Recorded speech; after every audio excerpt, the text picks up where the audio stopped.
For 3 years now, Poland has outspent its fellow NATO members, with almost 5% of the government budget going on defence.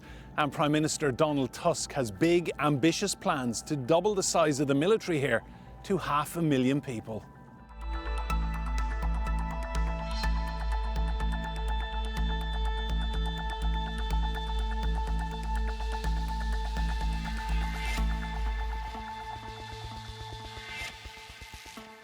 Hello and welcome to a special edition of Roundtable on the road here in Warsaw. I'm Enda Brady.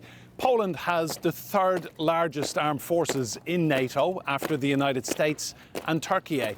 But with war in neighbouring Ukraine and a deep-seated fear of Russian aggression, just how ready is Poland to defend itself? Poland is preparing, bolstering its defences to combat a military threat from Russia, and reinforcing its borders as the US moves away from guaranteeing security in Europe. Its frontier with Belarus, a close Russian ally, has become a critical flashpoint, extending Moscow's influence right up to NATO's eastern frontier. In neighboring Ukraine, the war rages on with Poland acutely aware of what Russia is capable of doing. Poland is shifting its security policy, reacting not only to Russia, but also to political changes in the West. It already spends more on defense than any other NATO member, and official projections say spending will rise to 4.7% of GDP in 2025. This money will be invested in new military equipment, such as tanks and artillery, as well as help boost its navy and air force. Naszym celem jest Our goal is to have the largest army in Europe. We've already achieved this goal in terms of manpower, but we also want to build the most powerful army in Europe, and we'll achieve this within 5 years. The Polish army will be the most powerful in Europe. Many Polish citizens have volunteered to defend their country, but the government is also reconsidering one of its most sensitive policies, conscription, which was suspended in 2009. Poland is aiming to grow its military to 500,000 troops over the next few years to become the strongest military powerhouse in Central Europe.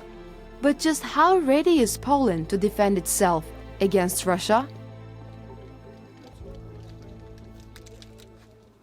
Well, let's bring in our guests for this roundtable here in Warsaw. I'm delighted to say we're joined by Konrad Golota. He is Deputy Minister for State Assets in the Polish government. And beside me here, we have Roch Dunin, who is Assistant Professor of Sociology, that's at UCL. Bartlomiej is Programme Director, that's at the Warsaw Security Forum. And Hubert Czyzewski is Head of the Warsaw Office, that's at the Aspen Institute of Central Europe. You're all very welcome to Roundtable. Minister, to you first. Poland is spending, 4.7% of GDP on defence? 30 billion euros. You are the highest spender in NATO. Talk me through the thinking at the moment in Poland about defence. This is a major talking point. Well, it's nothing new because we've been in the front run of expenditure for defence for years. And I would first maybe quote our Minister of Foreign Affairs, Radek Sikorski, who said over his interview in the US that we spend now nearly 5%. If it's needed, we'll spend 6, 7, or 8.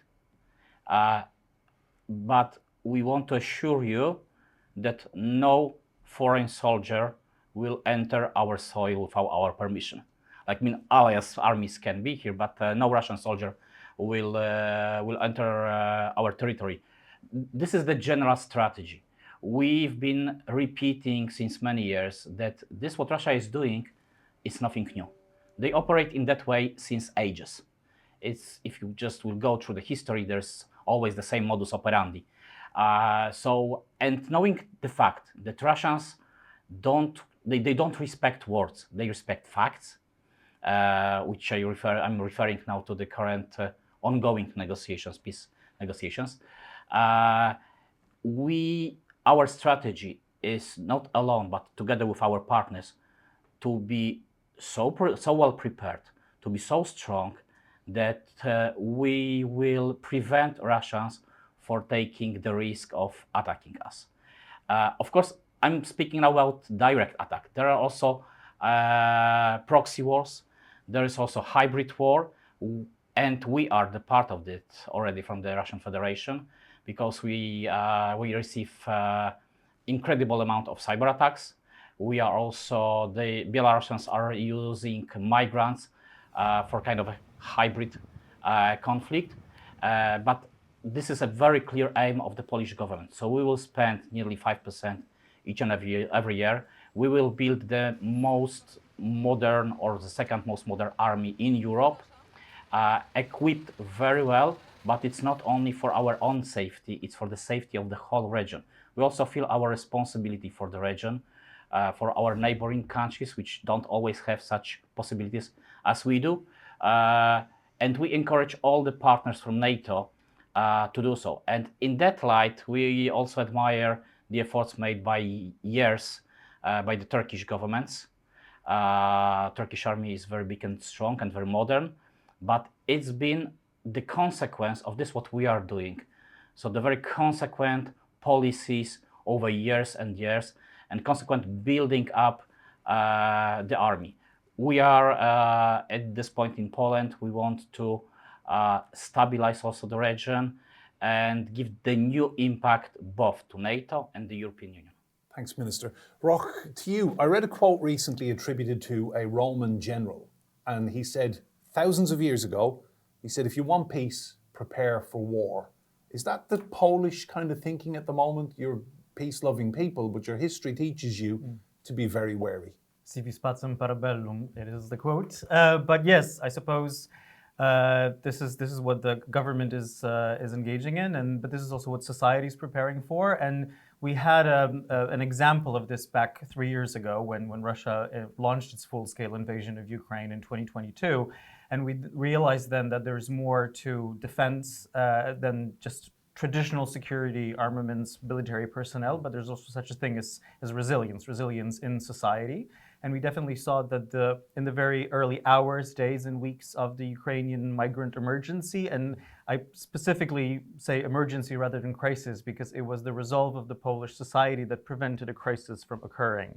So Poland received between 8 and 9 million forced migrants from Ukraine in 2022 alone, and it was because of the vast networks of civil society that deals with migrants, but also deals with other domains of civic life, like culture, like the arts, like just helping people in their hour of need. And they rose up in a very fascinating example of kind of mobilization, a civil rising of sorts, and prevented a crisis from happening. And obviously, the Polish state then intervened, and they did what they had to do in order to safeguard the security and the livelihoods of those migrants and help them either stay in Poland or go elsewhere in Europe. And international organizations stepped in after a while. But if it had not been for the, again, resolve and the resilience of civil society in Poland, we wouldn't have had that example, that outcome. And that example then also, was a shining example of Poland's ability to rise in an hour of need worldwide. And I think this is something that we need to carry forward. We can obviously spend as much money as we should for deterrence, but we also need to make our societies equipped to rise up in those moments when it will be needed most and work hand in hand with the state. Thanks, Roch. Bart, to you, talking about equipment, I've read that defense manufacturing in Poland is not maybe in the place you want it to be, that there are issues with, the speed of delivery and weapons and ammunition. What can you tell us about defense manufacturing in Poland? Where should it be? Look, I will refer to what actually Minister said a second ago.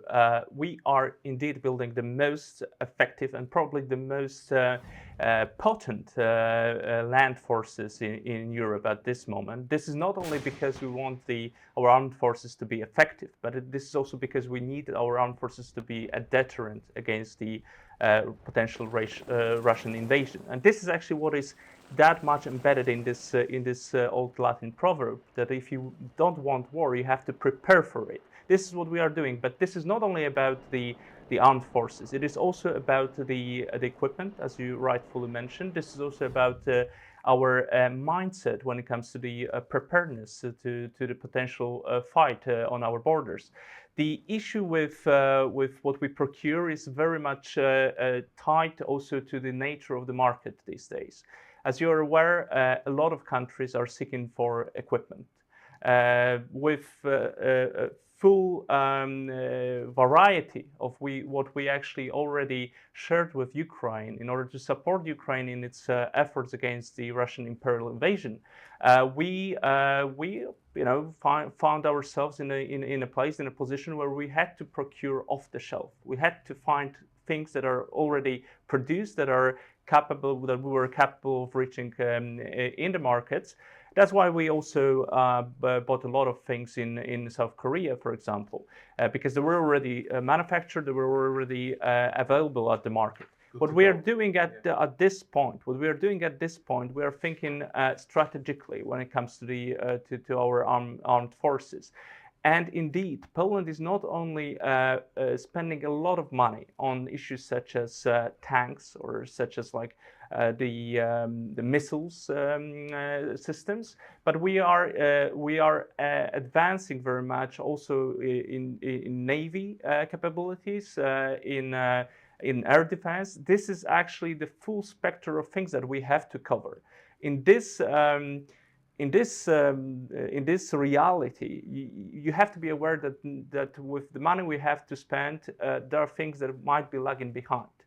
But such as, for example, the production of ammunition. But this is not a specifically Polish case. This is the case of whole European Union at this point. And a global issue as well. And a global issue at this point. And this is why Poland is not only thinking about its own potential when it comes to the armed forces, it is also thinking very deeply about the preparedness of the whole multilateral arrangements we are a part of.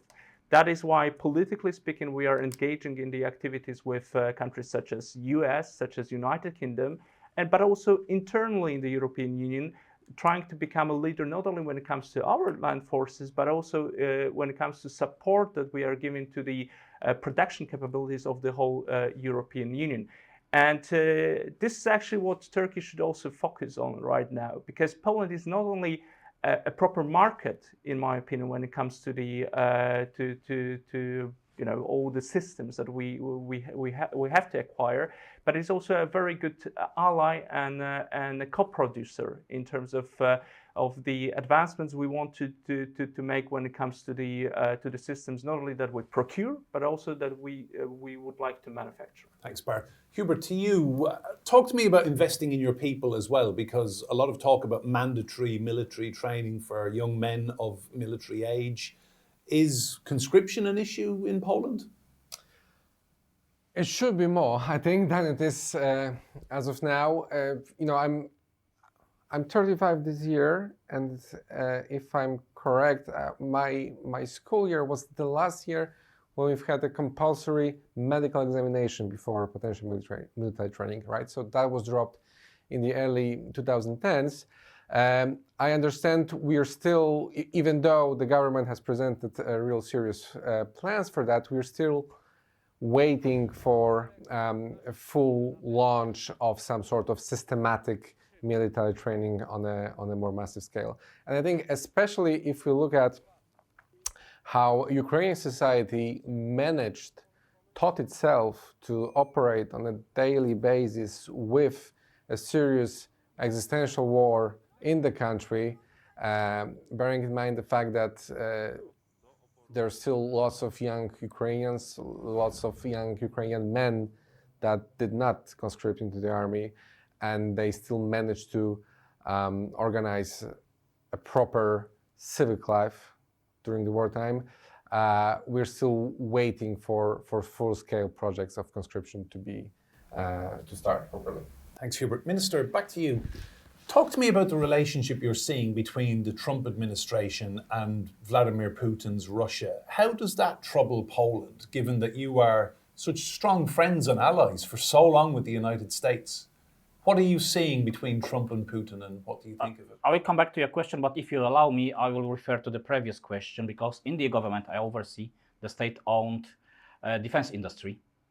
So what is important in your previous question posed to Bart, we are investing a lot in building up capacity of producing more and more modern equipment. And even only last year, the Polish Armory Group, which I oversee, the biggest Polish state-owned armory group, signed the contracts for over 31 billion US dollars, mainly for the Polish army. And it gives us also the starting point to invest more and to produce more, for which, by the way, we are inviting the like-minded countries, allies, with whom we can do the partnership, the JV, the technical cooperation, because this is also the element of greater discussion. Are we building still the defense industry in Europe, or are we building European defense industry? And the difference between them is really the big one.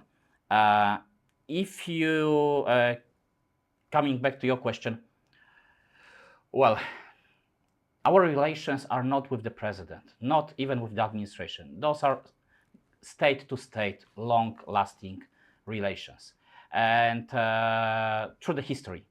So, of course, we can be worried, like the other partners from Europe, about certain statements of new American administration, but we're also observing that this administration, step by step, is noticing what works with Russians and what doesn't work.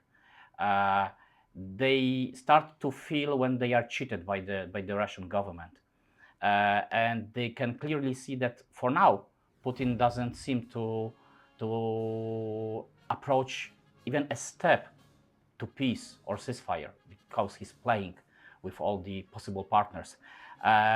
So we are in constant contact. We have various diplomatic channels through which we are working, presenting our position, and I think that having slight differences, more and more we will be presenting the very similar position towards Russia. So no, we are not worried. Among partners, you can always have differences. Our task is to use the tools we have to show a different perspective to the American administration. With other partners from Europe, and that's why we are building very much the European partnership. And the visit of 5 prime ministers to Kiev was one of elements of this strategy. Thanks, Minister. Just, Roch, in terms of building partnerships with European friends and allies, what was the significance the other day of signing that pact with France? What does that do for Poland?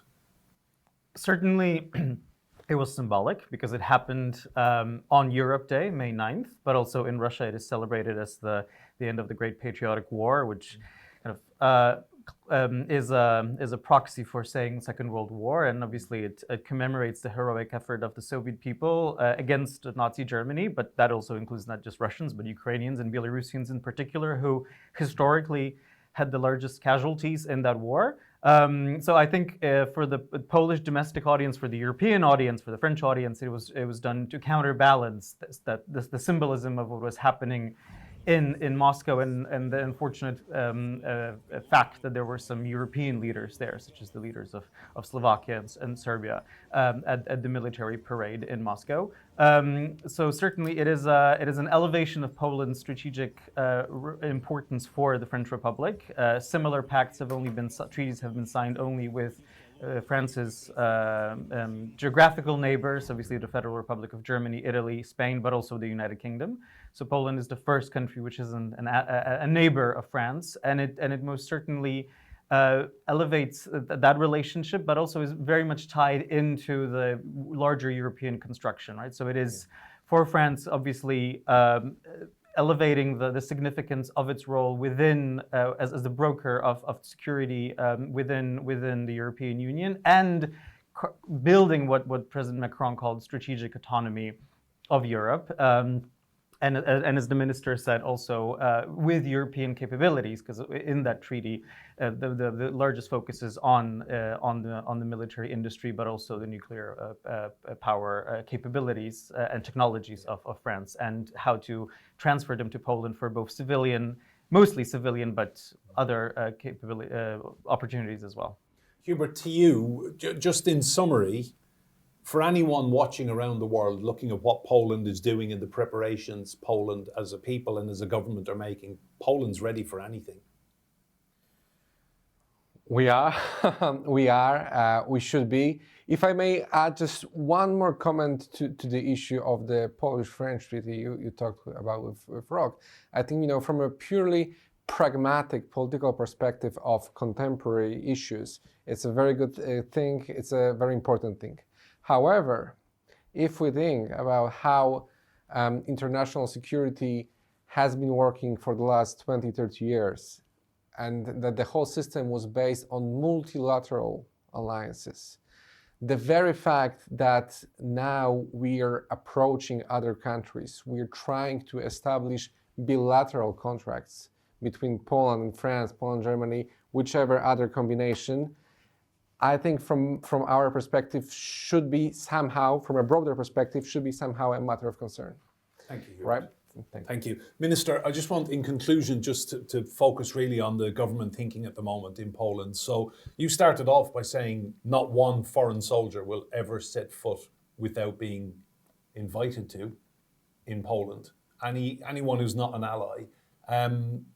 That is a very serious statement from the Polish government, isn't it? You're very, very serious about protecting your borders. Well, I would say that it's a very normal statement of any government, because one of primary goals of setting up states and the governments were to protect the borders.